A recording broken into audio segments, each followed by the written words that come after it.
A flickering torch casts long, dancing shadows across a stone hallway.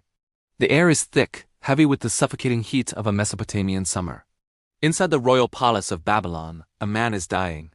A golden signet ring, slick with sweats, slips from his pale hand. This is June 323 BC, and the master of the known world, a conqueror whose dominion stretched from the sun-scorched sands of Egypt to the distant peaks of the Hindu Kush, is taking his final ragged breaths. He is only 32 years old. In the corners of the chamber, his generals huddle together. Their silhouettes are jagged, anxious. They are not here to mourn a friend. They are predators, circling a throne that is about to become vacant. They are desperate for a name, a single word that can hold a fragile empire together. They lean in, their faces etched with greed, and ask the dying king a question that hangs like a shroud in the silent room. To whom do you leave your kingdom?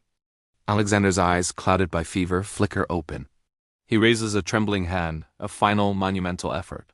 And with a voice barely above a whisper, he utters the words that would ignite a global firestorm. To the strongest. The world for a moment holds its breath, then plunges into darkness. Those 3 words were not a succession plan. They were a catalyst for chaos. In Greek, the phrase was *t Christoi*. With that single utterance, Alexander didn't just pass from the world of the living, he lit the fuse on his own legacy. Was it a challenge hurled at the ambitious men who surrounded him? A curse designed to tear apart the very world he had built? Or was it something more profound, a final, cynical act from a man who knew, with absolute certainty, that no one could ever truly take his place? Alexander left behind a precarious void.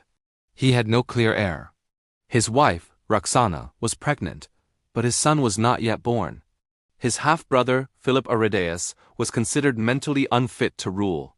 By declaring his empire a prize for the strongest, Alexander bypassed the sacred laws of bloodline and dynasty, replacing them with a brutal Darwinian crucible. He did not bequeath a throne. He unleashed a vacuum, and the titans of his age, Perdiccas, Ptolemy, Seleucus, and Antigonus, were all too willing to be pulled into its vortex. The wars of the successors had begun. However, modern scholarship offers a more grounded, and perhaps more tragic, possibility. In the haze of his final delirium brought on by a raging fever from malaria, typhoid, or perhaps a meticulously administered poison, it is possible Alexander did not say *t Christoi* at all.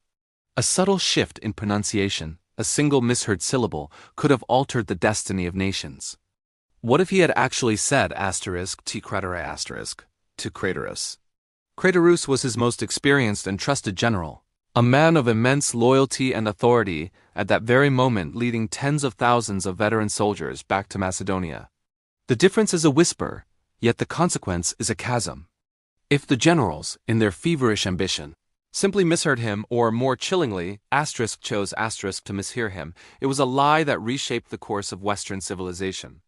Instead of a peaceful, orderly transfer of power to a designated regent, the known world was plunged into 40 years of relentless warfare. The dream of a unified Hellenic empire shattered. From its fragments, new dynasties rose, carving the world into rival kingdoms that would define the next 3 centuries. The Ptolemaic dynasty in Egypt and the Seleucid Empire in Asia. But history allows for a darker, more speculative shadow to fall across this moment. We must consider the man himself. Alexander was not merely a king. He was a scholar of legends, a man who saw himself as the spiritual successor to Achilles. For him, power was not a birthright to be inherited, but a heroic prize to be seized through will and conquest.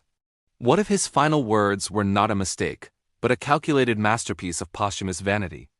By refusing to name a successor, Alexander may have been orchestrating the ultimate act of self-glorification.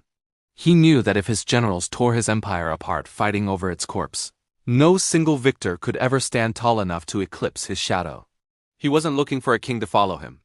He was setting the stage for his own funeral pyre, an inferno so vast it would burn for generations, ensuring his name would be remembered for eternity. Today, Alexander's tomb remains one of history's greatest unsolved mysteries, its location lost to the sands of time. But his final words, whether a tragic miscommunication or a deliberate act of pride, have become his true, enduring monument. They are a stark reminder that while empires may be forged by the strength of one, They are just as often shattered by the ambition of the many who seek to be the strongest. The king took the secret of his intent to the grave. All that was left were the echoes of a dying man's whisper and a world that would never be the same again.